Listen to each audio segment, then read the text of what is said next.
আমি দেশে প্রত্যাবর্তনের পরপরই বনানী সামরিক কবরস্থানে গিয়ে শহীদ সেনা কর্মকর্তাদের কবরের পাশে দাঁড়িয়ে উপলব্ধি করেছি গত 17 বছরে আপনাদের দুর্বিষহ সংগ্রাম, অপরিসীম ত্যাগ আর দাঁড়ে দাঁড়ে ঘুরে বিচার না পাওয়ার নিদারুণ যন্ত্রণা।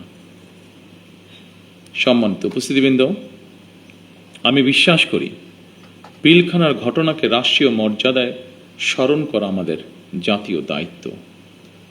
25 ও 26শে ফেব্রুয়ারি ঘটনাকে ইতিহাসে রাষ্ট্রীয় মর্যাদা না দিলে ভবিষ্যৎ প্রজন্ম আমাদেরকে হয়তো ক্ষমা করবে না।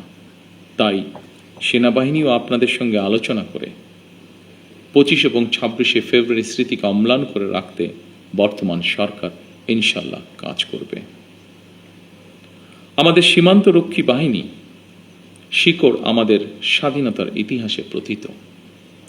1971 সালের যেদিন চট্টগ্রামের কালুরঘাট বেতার কেন্দ্র থেকে শহীদ রাষ্ট্রপতি জিয়াউর রহমান স্বাধীনতার ঘোষণা দিয়েছিলেন, সেদিন সেনাবাহিনীর সাথে তদানীন্তন ইপিআরের সদস্যবৃন্দ বেতার কেন্দ্রের দায়িত্বে নিয়োজিত এক থেকে গৌরবময় ইতিহাসের সাক্ষী হয়েছেন এবং মহান মুক্তিযুদ্ধের সূচনা লগ্ন থেকে সেনাবাহিনীর সাথে অবিস্মরণীয় অবদান রেখে চলেছেন।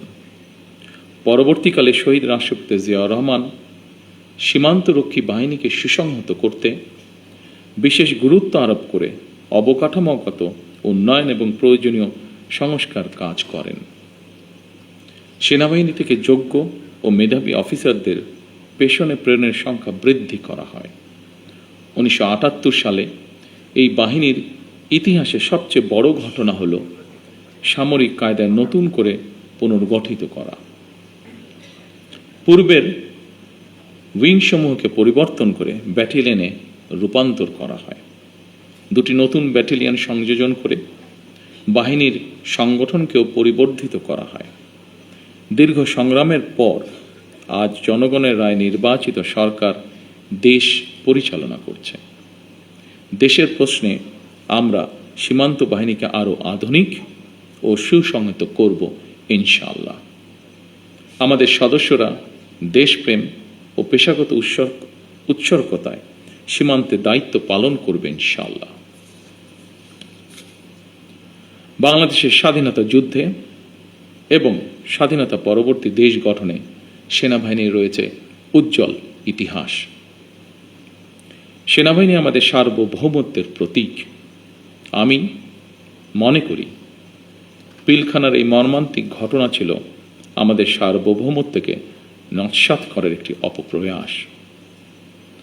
পিলখানার ঘটনার পরিক্রমায় আমাদের জাতীয় নিরাপত্তার কাঠামোর দুর্বলতা ফুটে উঠেছে।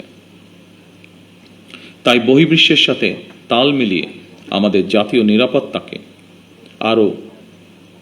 নিরাপত্তার কাঠামোকে আরও আধুনিক, সময় উপযোগী এবং শক্তিশালী করা প্রয়োজন অবশ্যই, এবং এ লক্ষ্যেই আমাদের সরকার কাজ করবে ইনশাআল্লাহ। একই সাথে শহীদ পরিবারের সদস্যদের কল্যাণে তাদের সন্তানদের শিক্ষা, চিকিৎসা ও পুনর্বাসনের জন্য দীর্ঘমেয়াদী সুরক্ষা ব্যবস্থা গড়ে তোলার প্রতিশ্রুতি আমরা এরই মধ্যে ব্যক্ত করেছি। মাহে রমজান আমাদের সংযম এবং আত্মশুদ্ধির শিক্ষা দেয়। মহান আল্লাহর দরবারে প্রার্থনা করি তিনি যেন শহীদদের আত্মাকে শান্তিতে রাখেন, তাদের পরিবারকে ধৈর্য ও শক্তি দান করেন এবং আমাদের রাষ্ট্র প্রতিষ্ঠানসমূহকে ন্যায়, শৃঙ্খলা ও দায়িত্ববোধের পথে পরিচালিত করেন।